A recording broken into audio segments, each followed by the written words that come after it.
Hello and welcome to the Controversies in Church History podcast. My name is Derek Taylor, your host for this podcast. This is a reminder that you can find controversies in church history on various social media platforms, including Facebook, Twitter, YouTube, and also on Patreon. If you'd like to become a patron of the podcast, this is a free podcast for most people.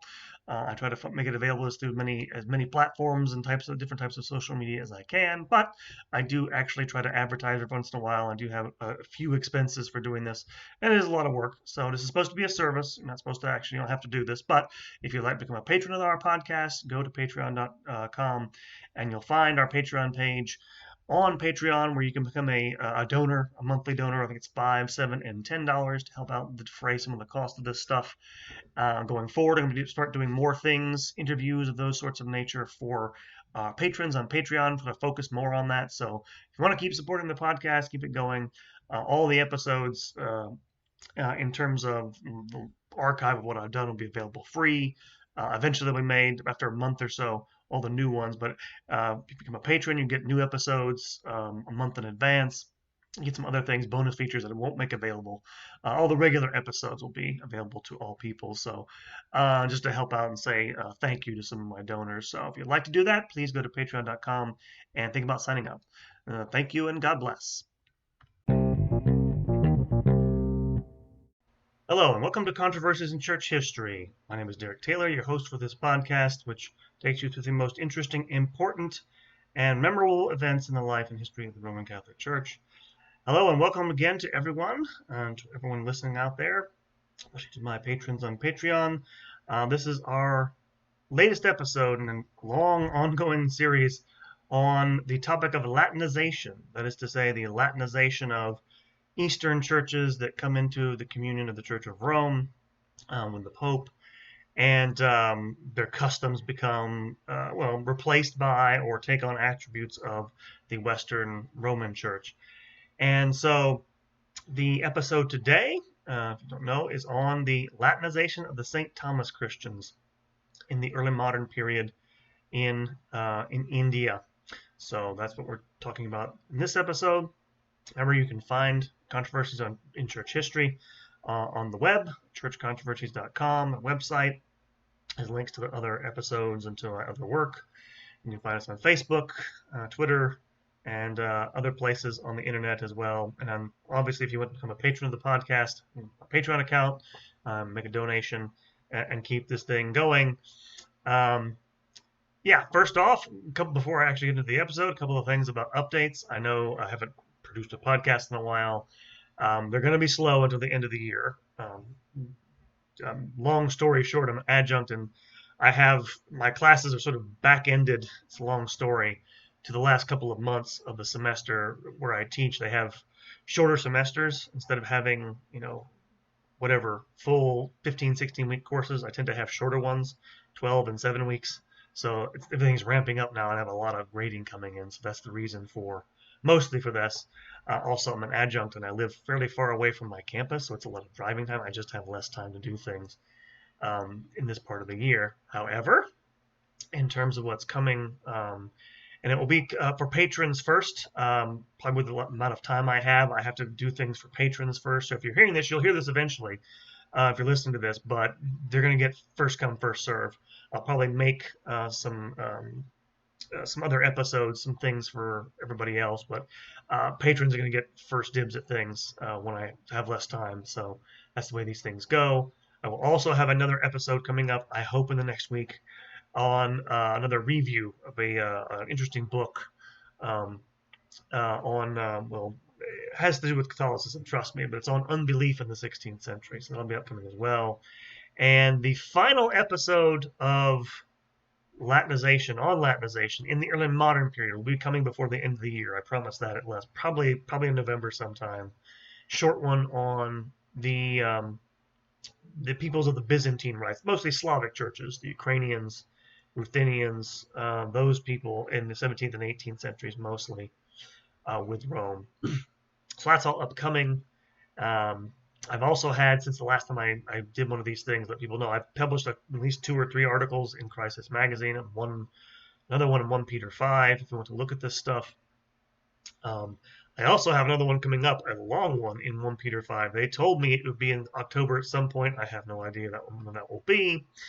But it's a long one. I'm kind of proud of it. I did a very intense, they require footnotes and everything in these things from 1 Peter 5 on the First Vatican Council, and in particular on what the criticisms of the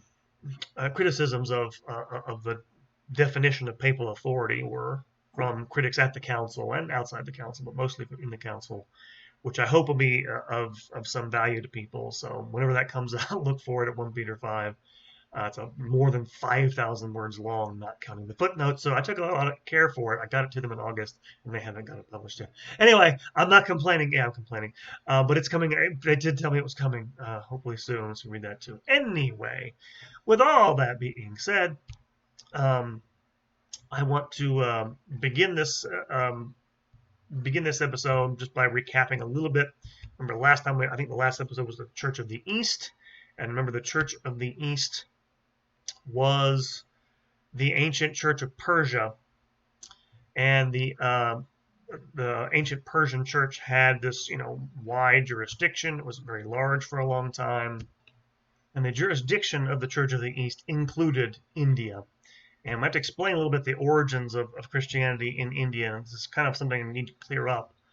The Christians of India have pretty much always traced their lineage back to the age of the apostles, and particularly to the apostle St. Thomas, this doubting Thomas, from the Gospels, who, according to lots of ancient traditions, traveled to India.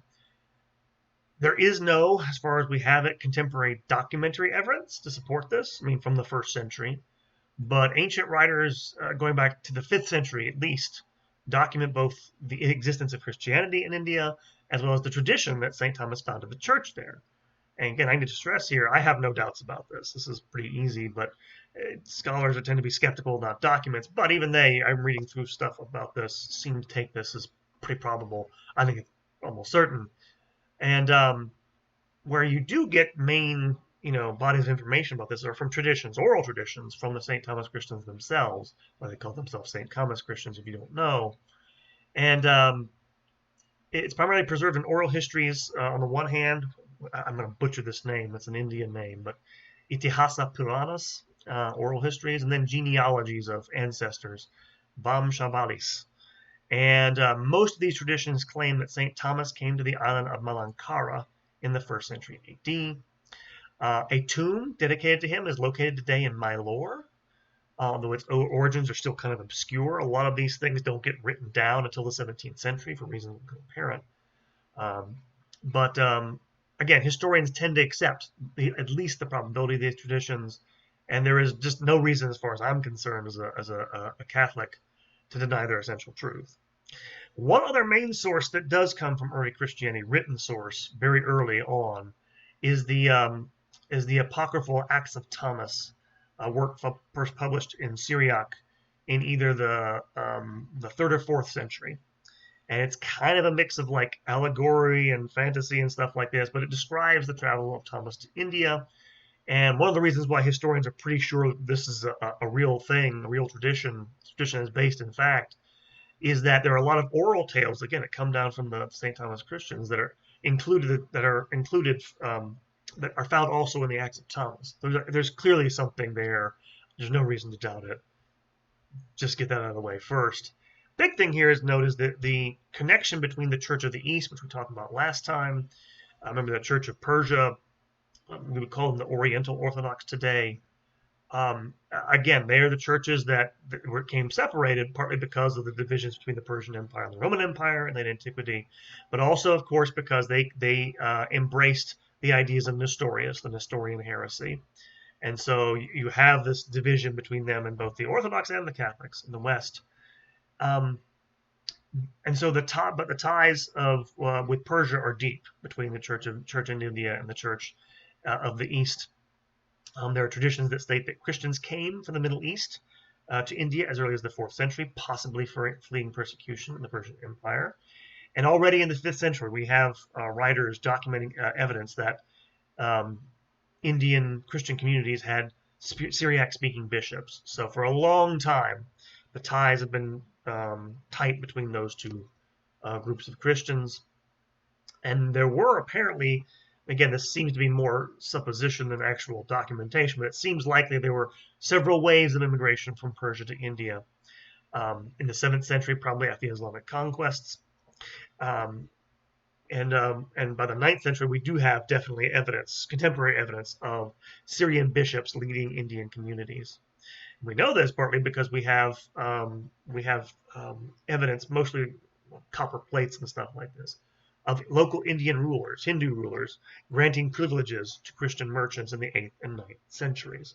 So you have an influx of Persian, from the Church of the East, bishops and other Christians, bringing with, really shaping Indian Christianity as it comes under what would amount to the jurisdiction of the Church of the East. But also, in particular, its liturgical inheritance. It has a liturgical inheritance that is basically the same as that of the Church of the East. And so the St. Thomas Christians had a Syriac or Syrian liturgical doctrinal inheritance, and were basically under the jurisdiction of the Catholicos of the Church of the East. One thing to note about this, however, is that in practice, practical leadership of the St. Thomas Christians often fell to an archdeacon, who would be a native clergyman elected by local priests. And the reason why is because even though you have the Church of the East sending bishops to India, for a long period, sometimes they wouldn't be able to because of persecution, because of warfare. And so in practice, the archdeacon is actually the most important, powerful figure, the real leader of the St. Thomas Christians. Something to keep in mind what rest of this episode. And just to give you an idea of today, and when I'm talking about this, to get the nomenclature of this stuff right, there are a number of different Christian churches, obviously, in India. The main ones in communion with Rome, the Syro-Malankara Church, whose history is centered on the island of Malankara, associated with St. Thomas. The Syro-Malabar Church, on the name of the Malabar coast in India, is the largest of these communities descended from the Thomas Christians in communion with Rome. And then there is a Latin Rite Church, which, as you're going to see, this distinction of these three different churches goes back to the Latinization of the Thomas Christians in the 16th century, which we're going to get to. And then there are a few Orthodox churches. Again, there's the Malankara Syrian Orthodox Church, the Syrian Orthodox Jacobite Church, which was formed, both these churches were formed in the 20th century from a split amongst the Orthodox. There's an Assyrian Church of India, founded in the 20th century. There's a Malabar Independent Syrian Church formed in the 18th century. And then there is an evangelical church, Martoma Syrian Church in Malabar, formed in the 20th century. So as you see here, it is a legacy of division, and the Latinization of the Thomas Christians has a lot to do with this. So this is a big deal, and I started this whole series recounting some of the ongoing travails of what's going on in India today, which again, this is in some ways is related to this. So in any case, a couple of things. So basically, for a better part of more than 1,000 years, the Thomas Christians have almost no contact with the West. And we're still not sure exactly because there's no records to tell us what happened, but we have some idea. We know that for a time, we think, traditions coming out from the 16th, 17th century after colonization, that the Thomas Christians for a time had their own kingdom, but over time they came under the sway of local native rulers. And so you have the Thomas Christians assimilating to native Indian cultures.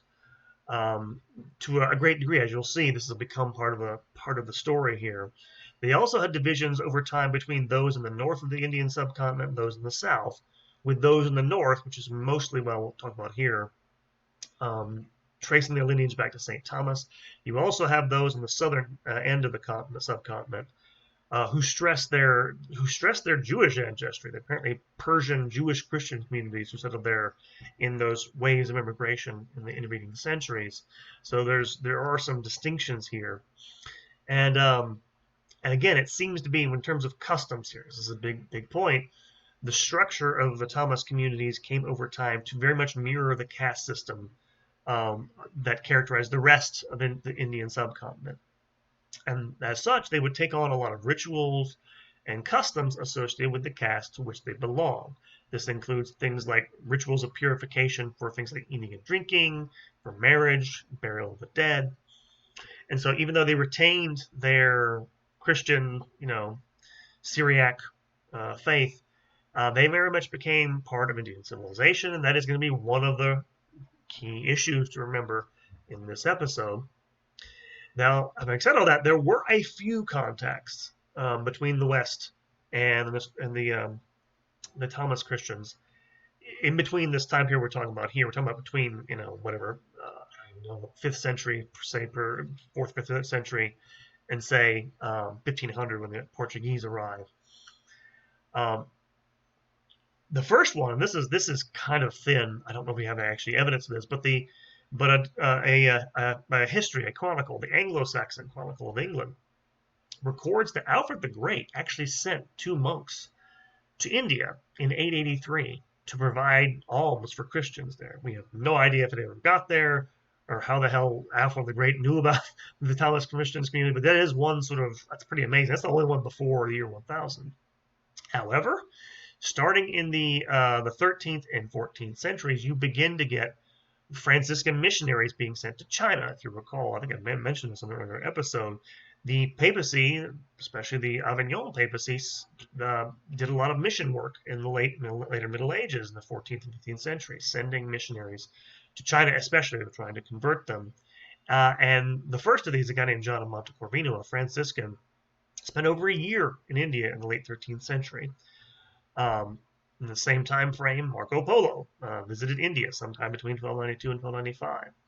Then in the 14th century, more missionaries coming to on their way or to or from or back from China will spend time in India. In 1321 or 1323, a Dominican named Jordan Catalini left a description of his time near modern Mumbai, describing, quote, people who call themselves Christians, unquote, while he baptized a bunch of what he called, quote, idolaters and Saracens.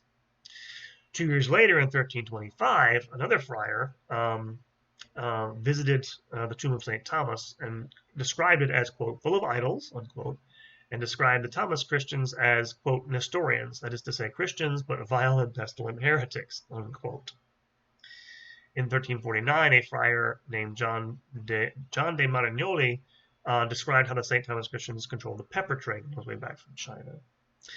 And the last of these major, contacts, there's not many, by a guy named Niccolo de Conti, who was a Venetian merchant who spent 22 years in the city of Damascus in modern-day Syria, apparently converted to Islam at one point, and then when he came back to make amends for this, he wrote a description of his travels, and he describes visiting India and the tomb of St. Thomas and the quote-unquote Nestorian Christians he saw.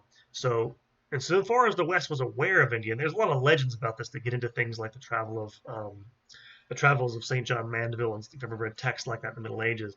As far as they actually have any contact, they see them basically as heretics, if they know what they are, and they're kind of suspicious of them. And this plays into happening in the 16th century. So, as mentioned, I think it was on the last episode, or one of the couple of episodes we mentioned before, the Portuguese become great navigators, and they land, of course, in India in 1498. Vasco da Gama arrives in Calicut, I think that's modern Calcutta, 1498. And they receive gifts from the leading local Thomas Christians who come out to meet them, which they probably misinterpreted as their political submission, because the Portuguese, one historian noted this, and it's probably important, like the Portuguese probably couldn't distinguish at that point between Christian and non-Christian Indians, because again, they'd taken all their customs, they dressed the same. And so, and the reasons for this is a very important point, is that the Portuguese were seeking to push out Muslim merchants and other merchants in the area. They wanted to dominate the trade. And what they found was the Thomas Christians by that point, even though they had several privileges they'd accrued over the centuries from local Indian Hindu rulers, they were having problems with some of the local, Muslim Rajas. Rajas are princes in India. And so these Thomas Christians, when the Portuguese came along, who, by the way, they called Ferengi Christians, they sought a formal alliance with them in 1503, which they did by the Catholicos of the Church of the East. And And this is going to be key because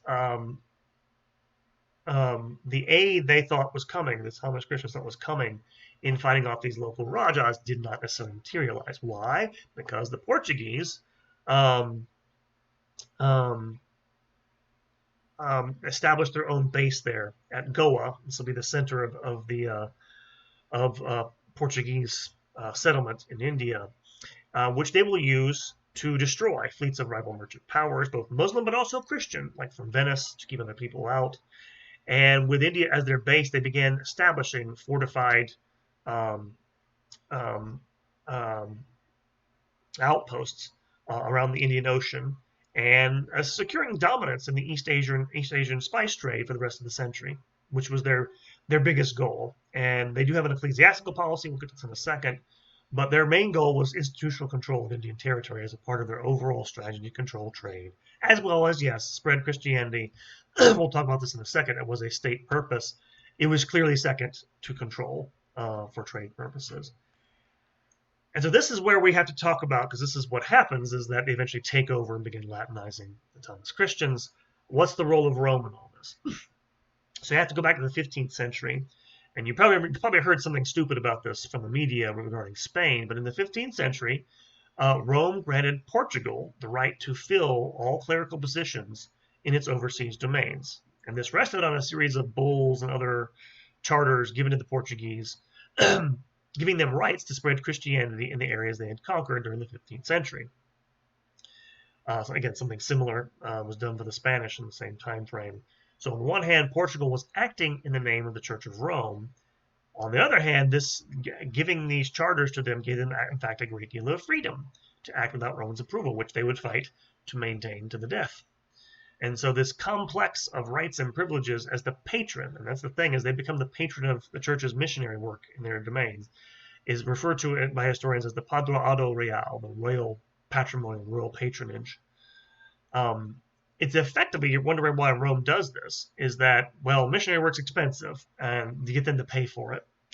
And by the end of the 15th century, these states are becoming more wealthy than the papacy was. That wasn't the case, by the way, in the 14th century. Rome was still wealthier than any state in Europe, probably.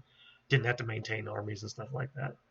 And so, with the origins in embryonic form of modern states, this begins to shift. I'll come back to this because this is part of the problem, but they sort of farm this out to these emerging states. As you're going to see, this is going to lead to conflicts between Rome and Portugal, the Kingdom of Portugal.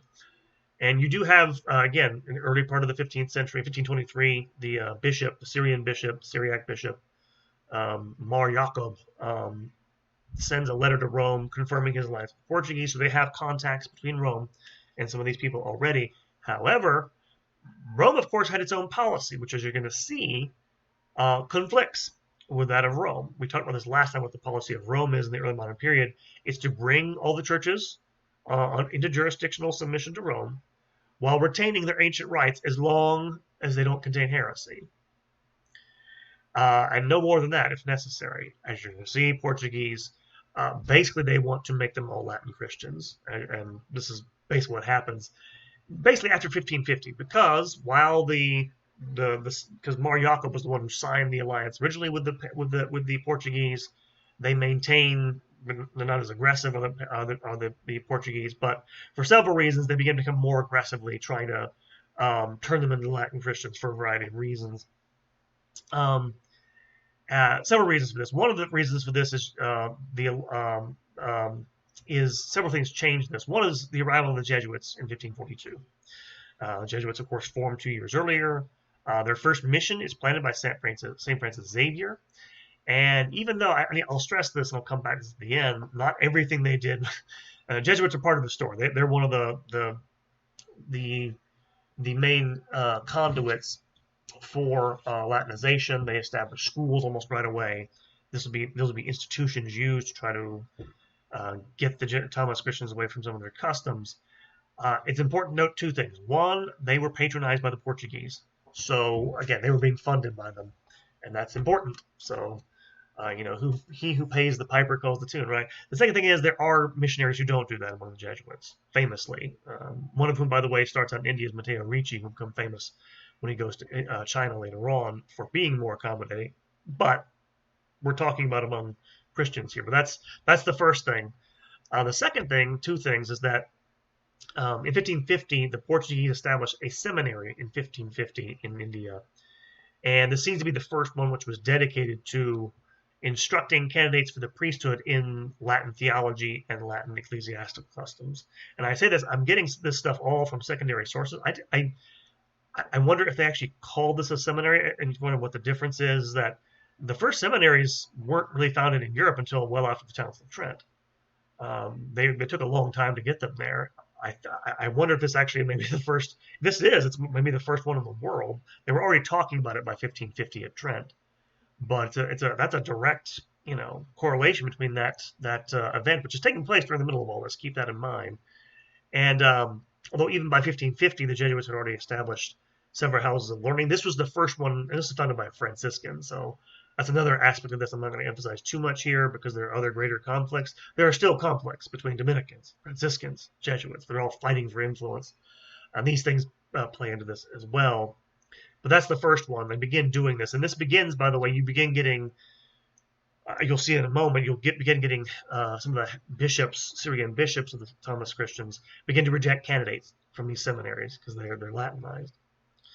Other thing that happens is that Mar Jacob dies in 1552. The original Syrian bishop had made the alliance with the Portuguese. And the Portuguese, after this, basically sort of took the gloves off. They began to subject, sometimes using force, tried to subject the Thomas Christians to the jurisdiction of the Portuguese metropolitan bishop in Goa. They literally forcibly prevented bishops who had been sent by the Church of the East from Persia to India, literally just capture them and send them back, sometimes forcibly. Though two of them did manage to take up their office during the late 16th century. And in fact, the Portuguese tried to play the two bishops off each other. One of these bishops was more relatively Latinized, accepting of some Latin customs. They tried to play them off the one who was more faithful to the Thomas Christians and their traditions. And again, by the time you get to the late 16th century, this is Mar Abraham is the one who's the last one who dies in 1597. Mar Abraham's the last bishop, Syrian bishop of these Thomas Christians. Despite the efforts of the Jesuits who take this over by the late 60s, they spearhead this process of trying to re-educate these Thomas Christians. Most of these Thomas Christians reject the Latin-trained priests sent to minister to them. And again, one of the things about all this is that the Portuguese apparently never understood that the bishops didn't have, Syrian bishops that the Church of the East sent to these Indian Christians, didn't have as much authority as their archdeacon. And so, again, they didn't make much of an effort to try to understand these people, in other words. But things kind of reach a head in late 1590s. In 1595, a new Archbishop of Goa comes from Portugal, a guy named Alexos de Menezes, Portuguese bishop, an Augustinian friar, who is determined to basically force union on the St. Thomas Christians, force union with Rome, which they have not done up to this point.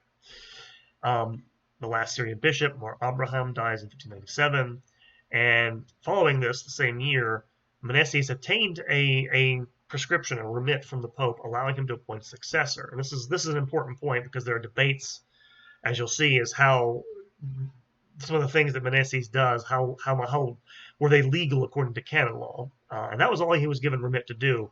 Instead, he basically begins to send emissaries out, ordering Thomas Christian priests to meet for a synod. This happens, by the way, at the same time there's a change in sort of power structure in the area. The Portuguese help a local Raja prince crush a Muslim rival, and so Menezes takes this opportunity right after this happens, because I think they have more control over the area, to excommunicate any Thomas Christians that were still loyal to the Syrian Catholicos, Syrian bishop, and orders them to convene for a synod. And with the Portuguese navy preventing the arrival of any of their bishops coming from Persia, they have no choice.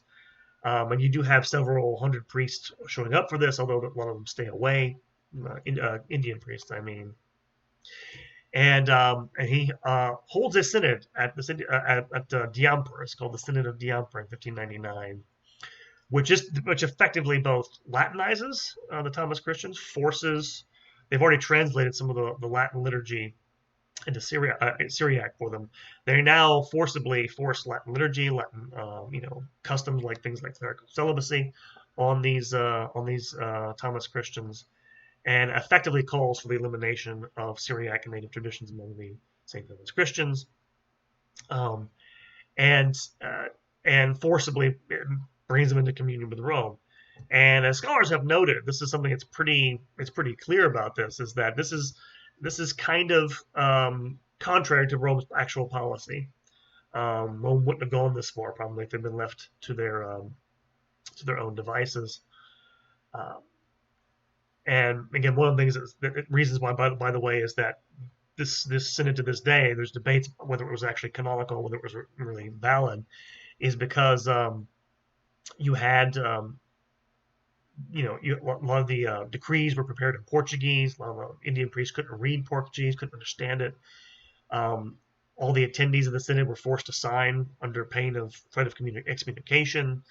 So after the synod ended, Menezes, goes around to parishes and tries to implement decrees. They also, because it's controversial, he actually issued a decree saying that all who possessed books in Syriac language and manuscripts should send them over to him when he visited under threat of excommunication.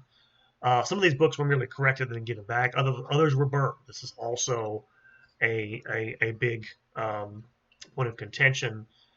Again, another reason why it's considered invalid by some contemporaries, theologians, is that it was convoked without authority. That clearly went beyond the remit that Menezes had from the Pope.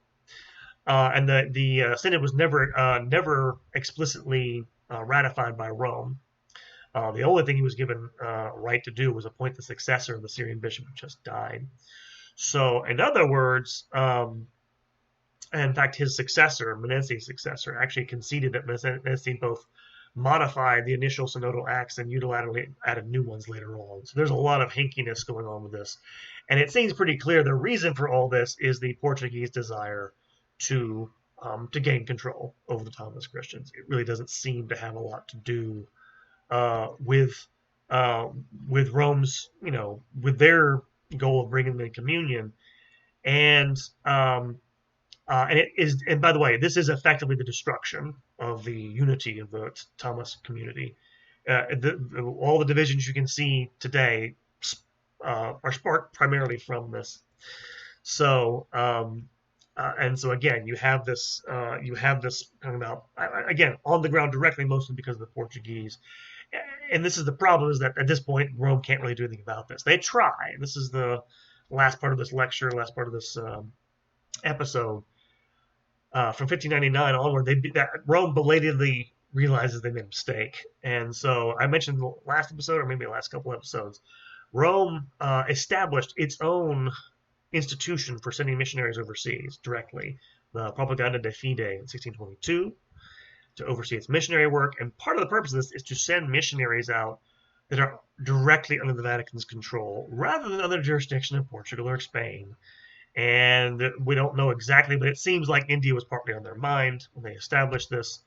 And in fact, the propaganda will actually issue 3 reports, very critical reports, on the Padroado Real in Goa in 1625, 1628, 1644, laying out a list of 12 abuses by the Padroado and blaming the Portuguese for what goes on here. As a result, Rome really can't restrain. That's the problem. They can't really restrain the Portuguese. The Padroado basically will undermine its efforts to try to repair the damage that they've done.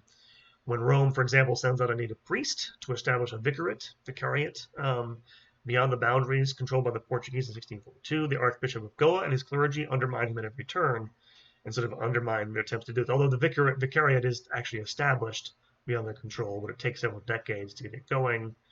And for the next several decades and beyond, the Portuguese crown will issue several edicts aimed at undermining the Propaganda de Fide's work. In 1642, it bans the entry of new missionaries into Portuguese domains. In 1652, it issues a decree declaring it would not recognize any papal document not ratified in Lisbon, in other words, in Portugal.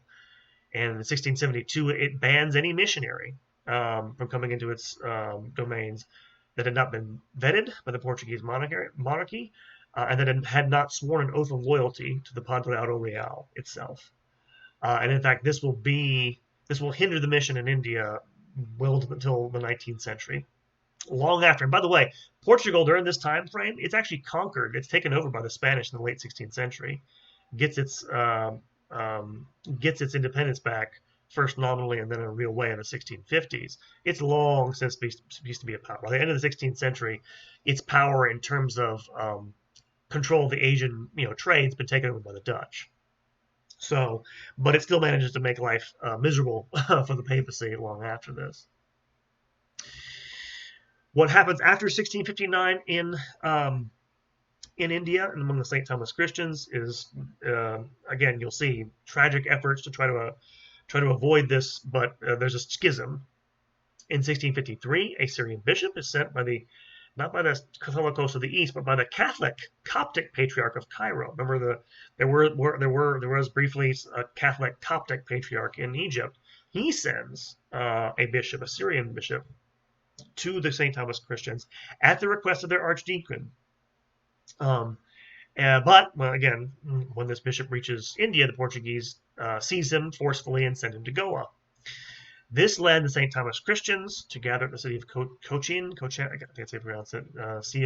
Cochin. Apologies if I'm mispronouncing this. They gather at Cochin and demand to see the bishop, but the Portuguese deny them this. And as they're gathering there, a rumor begins to spread that the Portuguese had drowned the bishop to death. He hadn't done that. But in response to this, the assembled St. Thomas Christians met before a cross, this is sometimes called the Oath of the Coonan Cross, or the Revolt of the Coonan Cross. And in 1653, swore they would never, submit to the Jesuits or ever again obey the Bishop of Goa. And a few months later, this led to St. Thomas priests gathering and consecrating their archdeacon as their bishop. And so thus begins the first schism of the St. Thomas Christians after Latinization. What happens in 1663 is that Cochin and other territories, Portuguese territories, are captured by the Dutch. This effectively destroys any chance of the Portuguese imposing their will, and eventually cements the schism, because later, 13 years later, in 1665, these Thomas Christians that broke away and established their own bishop received a Syrian bishop from the Jacobite Patriarch of Antioch. Remember, the Jacobites are, they are, God, I use the term Monophysite Christians, if you want to put them that way. They send a bishop, and they receive him there. They've become known ever since as the Jacobite Church. That's the Jacobite Church I listed earlier. I know it's confusing on the names, but again, you have the schism resulting in different churches here. There are some attempts made by Rome to try to do damage control. In 1657, the Propaganda Fide sends out Carmelite missionaries to India. However, again, I mentioned in 1663, the Dutch take over. They expel their leader after the conquest. They do leave behind a native priest, an Indian priest, who they ordain as vicar apostolic, and he was making some headway trying to reorganize them and give them some semblance of order there, but he dies in 1687. And from 1687 for 200 years to 1887, the St. Thomas Christians are basically left without a bishop. And so they're left rudderless, and this is mainly because of the conflict between the Padre Real and the Propaganda Fide. And so you have, and this leaves them kind of in the lurch. And in fact, you'll have in that time frame several Jacobite bishops, again from the Jacobite church that broke away in India in the 1650s, approach Rome seeking to reestablish communion. All of which attempts are scuttled by the Portuguese. They did come close once in 1773 when Rome consecrated a St. Thomas Christian priest. There were a couple of them actually that approached Rome, but hey, we need solidarity. We need to have a bishop here. So they approached Rome, and Rome agreed. They consecrated one of these priests, the bishop, and ordered them to go back to India and receive the Jacobite bishop and his community into communion with them. But that priest that the Roman consecrated dies shortly after returning from Rome, and the whole project collapsed. The St. Thomas Christians several times in the 18th and 19th centuries made formal approaches to Rome asking for the return of their liturgical and ecclesial heritage, but Rome does nothing until the end of the late 19th to the late 19th century, and we'll deal with that episode, and we get to the modern period shortly in a few months. And so that's the story of the Latinization of the Thomas Christians. A couple of things we need to talk about here. The first of all is, okay, what's the responsibility of Rome in all this? So I think it's pretty clear here is you have direct responsibility on the ground is the responsibility of the Portuguese.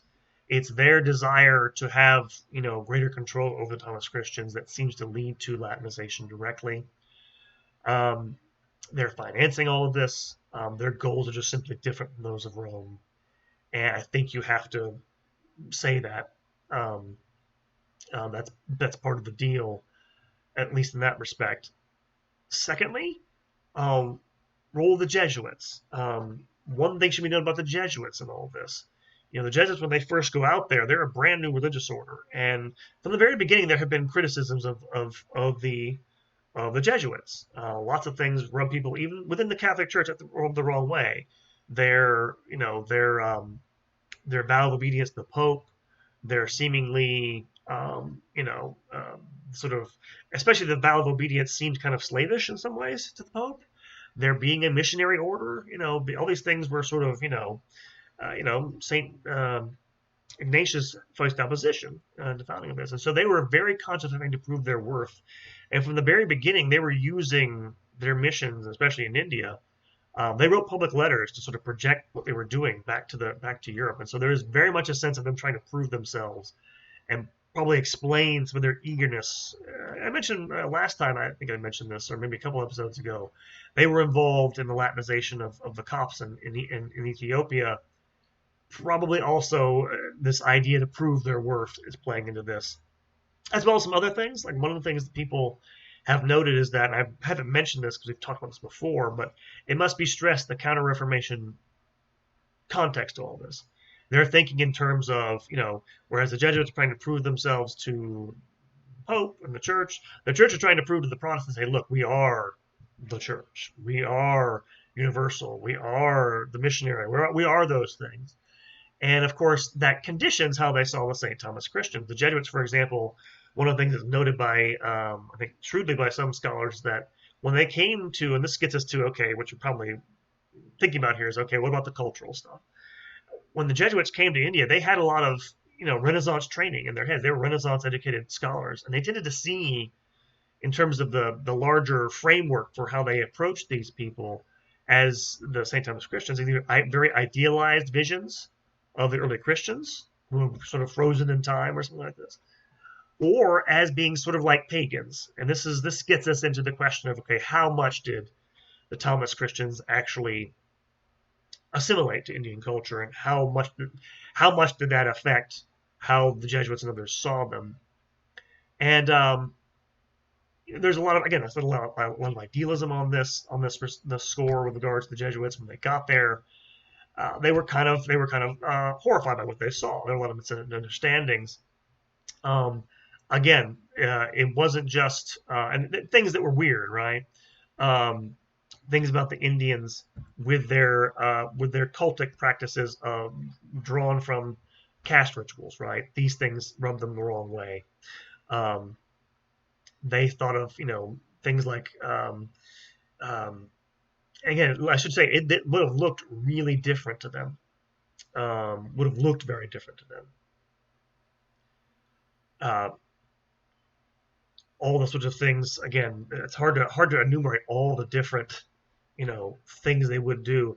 And again, this goes both ways. One of the things that because the Thomas Christians also were kind of shocked by the Portuguese Christians. Again, one of the things the Thomas Christians did that the Portuguese found odd is they refused to eat beef. Again, this is a custom they took over from the Hindus. When they saw the Thomas Christians eating beef, that kind of shocked them. Thomas Christians also did things like drink hard, and they were kind of rowdy and violent, and they got a bad reputation among the Thomas Christians for this.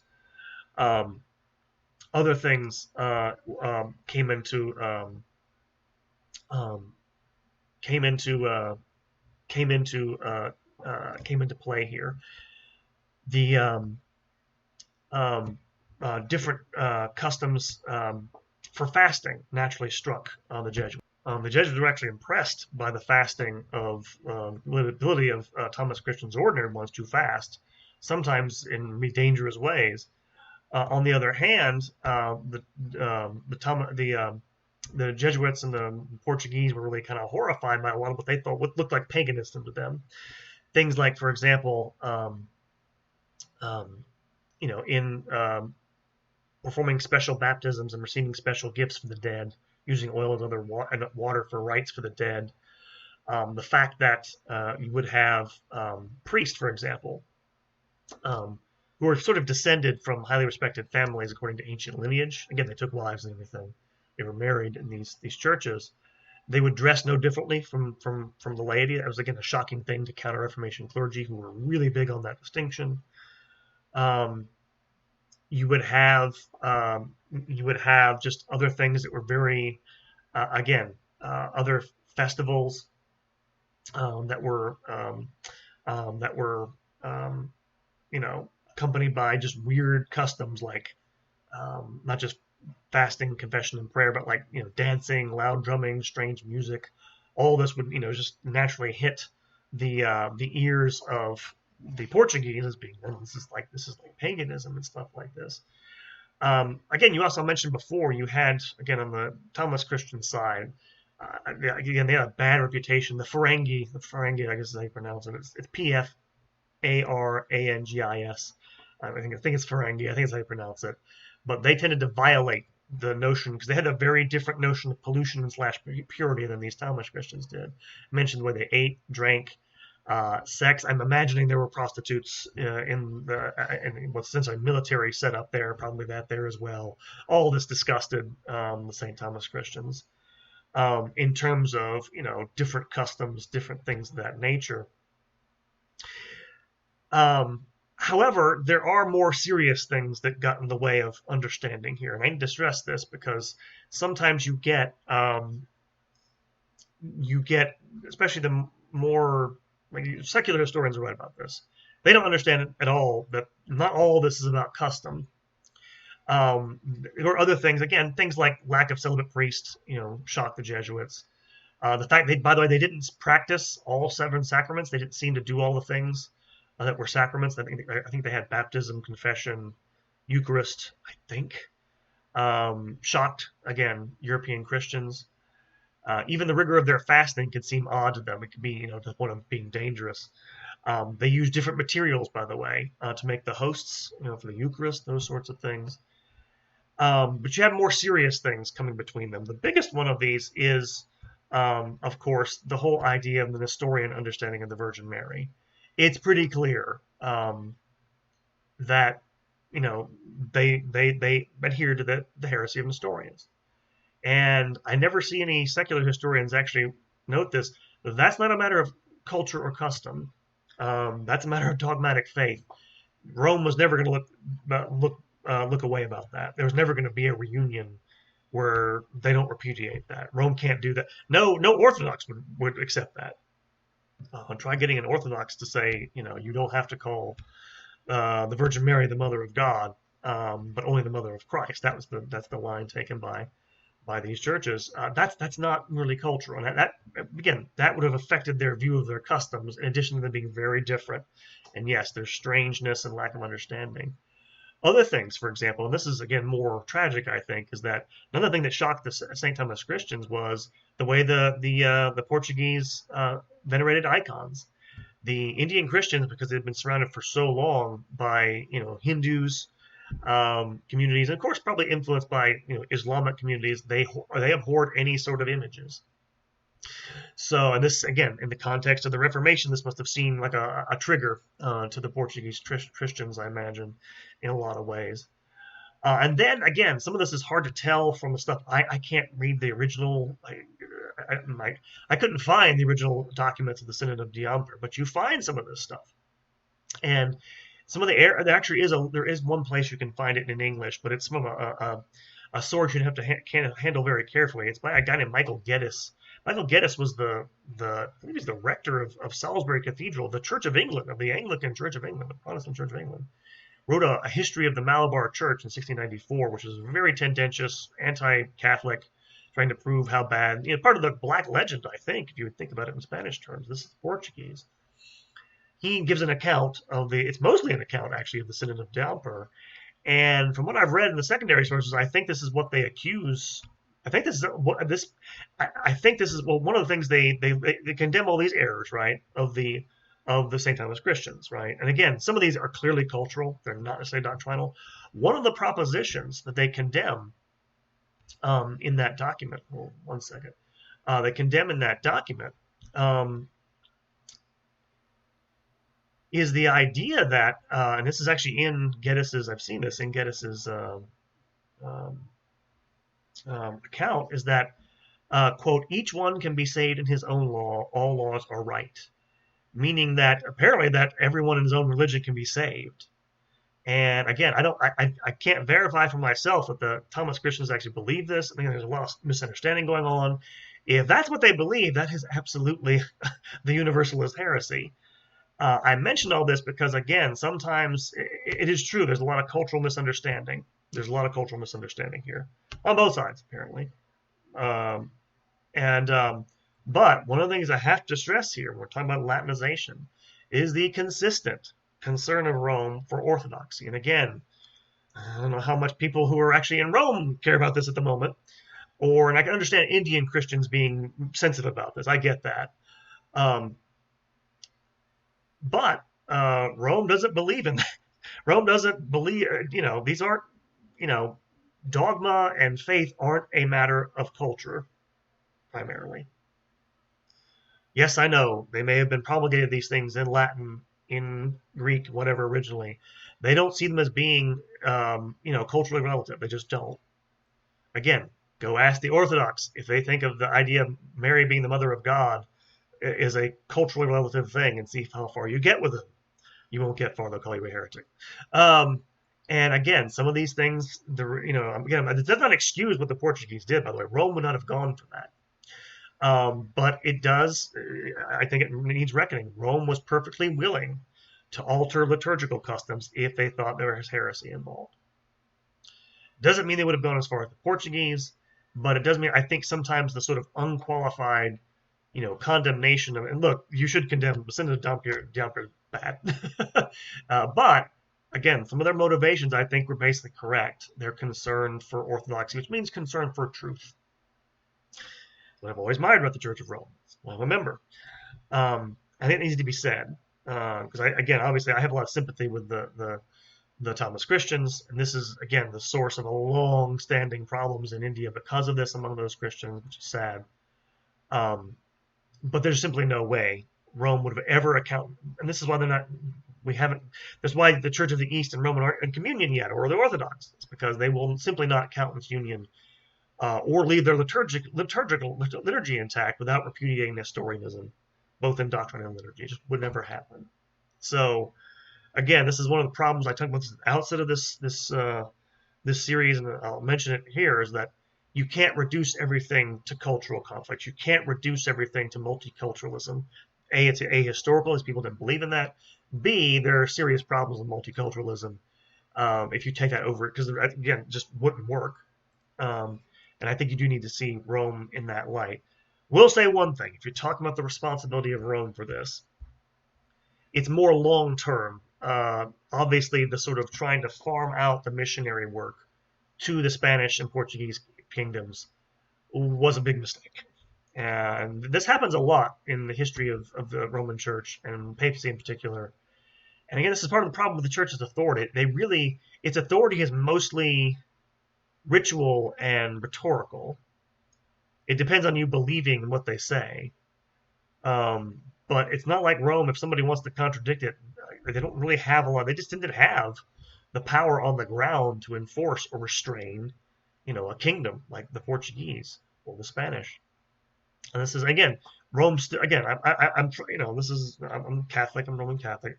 I want to say here, part of this is, I guess, I say I'm not an apologist here. I am trying to be rigorous and detached and all this stuff. I think it's pretty clear Rome's not directly responsible for this. But you have to say, you have to admit, part of the problem is their strategy led to this, and so they bear some responsibility. And I think that's why it's one of the reasons why Rome has been so, Rome has been more sensitive to this than any institution in the world. No institution has actually done this much. John Paul II apologizing for everything under the sun, and nobody does that. And again, it's probably apologizing too much because it didn't have that much control on the ground. But it is true. There is some responsibility there. You have to kind of say that, I think. But mostly not. Mostly mostly their actor. Mostly their contract is what it is. Like Spain and Portugal, they're contractors for missionary work, and they just took their authority and ran with it. Which is kind of a funny thing, by the way. Spain usually gets the worst of this in terms of reputation, in terms of how they treated like natives and the process of their conversion. This is not conversion here. This is dealing with people who are separated, who are obviously Christians, but quite frankly, the Portuguese were much worse than the Spanish. Just as an aside, they were much worse record. They were brutal pretty much wherever they went, caused problems wherever they went. I know the Spanish did as well, but they really were. The Spanish took a lot more care to actually try to deal with natives in a more a more just way. The Portuguese, not as much. Probably comes from them being a small kingdom, not much resources. So, but in any event, there is some responsibility there, and there's a tragic episode, nonetheless, whatever way you spin it.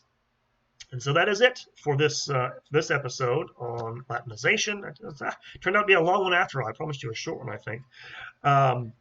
Next time, we'll finish up the early modern period. We'll have an episode on Rome and Latinization of the Byzantine churches, mostly Slavic, a few other ones, within its orbit in Europe and Central Europe. And we'll finish up there. Next one, actually, you'll get probably from my patrons out there will be a review. Look forward to that one. It's a good book to talk about. I think you'll like that one. And then these things will drop another month or so for people, for a general audience. So if you want your early access to these podcasts, especially when I'm busy with work, think about becoming a patron. It's not too expensive. So, but otherwise, you'll get stuff coming. I'll also try for the general audience. Probably gonna re-record some stuff from older episodes where the audio quality is not that good, and my thoughts have changed a little bit on them. So some of those, but that's down the line. So be ready for those. Again, thank you to everyone for listening. Hope people get something out of this. Thank you to my patrons on Patreon. Hope everyone has a wonderful week coming into the season, end of the liturgical year and the Feast of All Souls, and eventually to Advent. Blessings to all of you, and hope you'll hear from me soon. Take care, and God bless.